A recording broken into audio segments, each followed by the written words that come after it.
My purpose in life, I've discovered, is to help and serve as many people as I possibly can. And I won't get into a lot of detail, but 3.5 years ago, my life changed forever. I was in a coma for 17 days, and the first year and a half was the most difficult time in my life. The last year has been the most incredible year of my life, and it's the best space I've lived in my whole entire life. And the amount of blessings that fall from the sky, and they're not divine, small things. I'm very blessed and grateful. So, things like that will come out more. My therapist is writing a book. She's 99.9% agreed to be the ghostwriter. My life is pretty dynamic, gentlemen, pretty wild, but I think it resonates. I mean, it sounds really interesting. Yeah. Obviously, there's a story there and perspective, right, has maybe changed. It sounds like after that, something happened, perspective changed a little bit. Is that what we're getting? What happens, it's so incredible. There's something called post-traumatic growth. So there's a study that's being done in the US, has been for a few years, and I came across it by accident, or maybe not by accident, where it says when you either have emotional trauma, physical trauma, or any kind of, if you're carrying bags of rocks around and you can't let those bags go, guess what's going to happen? Those rocks turn radioactive and, life's going to be really tough. And so something like that happens, you either regress, you stay frozen, or you accelerate forward in growth. And the idea, and my therapist and I are going to talk about this in the book a bit, if you were already, prior to this experience, you were already attempting to grow, whether it's professionally, personally, whatever it is, and this trauma happens, it's not going to be easy. Like I said, first year and a half was the most difficult. But when you turn that corner and you're already in the action prior to the incident or a situation growing, that acceleration of growth. And that's what post-traumatic growth looks at.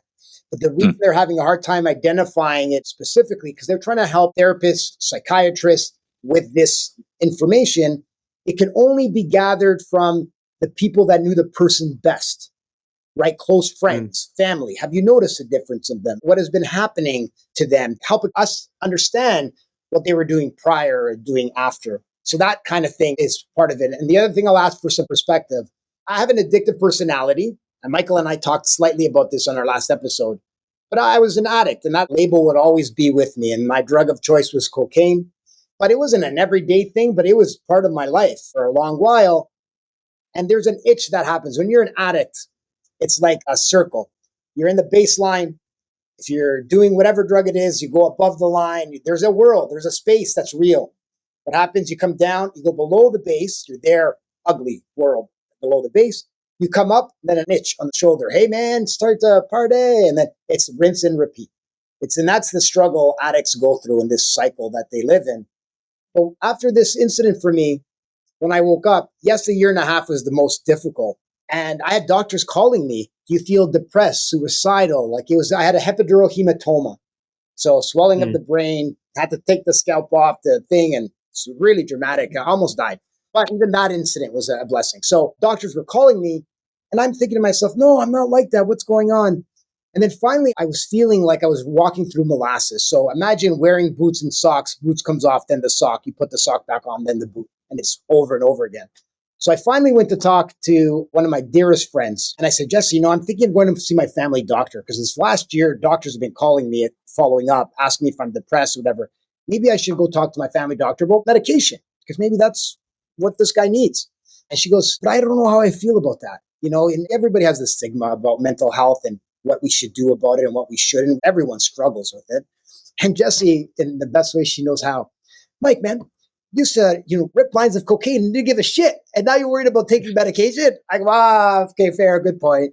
So I go talk to the doctor and we went on a program. And I say program, the medication. It's only started kicking in and working well finally in December of 2022. I said, finally, I'm feeling a little bit like I did. Because the thing I wanted to feel better again, feel like I was before, but not with the artificial reasoning of feeling the way I was feeling. And then lo and behold, fast forward to April 2023, my doctor and I had a plan to get off the medication. Being a Portuguese guy and stubborn like hell, he said, okay, Mike, wean off this. Okay, doctor, no problem.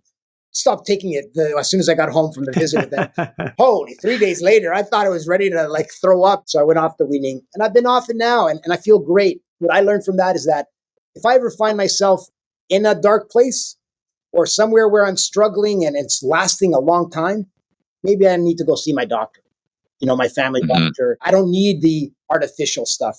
I've been cocaine sober 3.5 years, super proud of it. That's never going to be a part of my life. It probably didn't have to be. But now I know if I feel weird or if I feel something's going on, then I'll go talk to my family doctor, because medication is not necessarily antidepressants or any kind of medication to be taken lifetime. Some people need it, and that's because they need to balance the chemicals in the brain, and that's okay.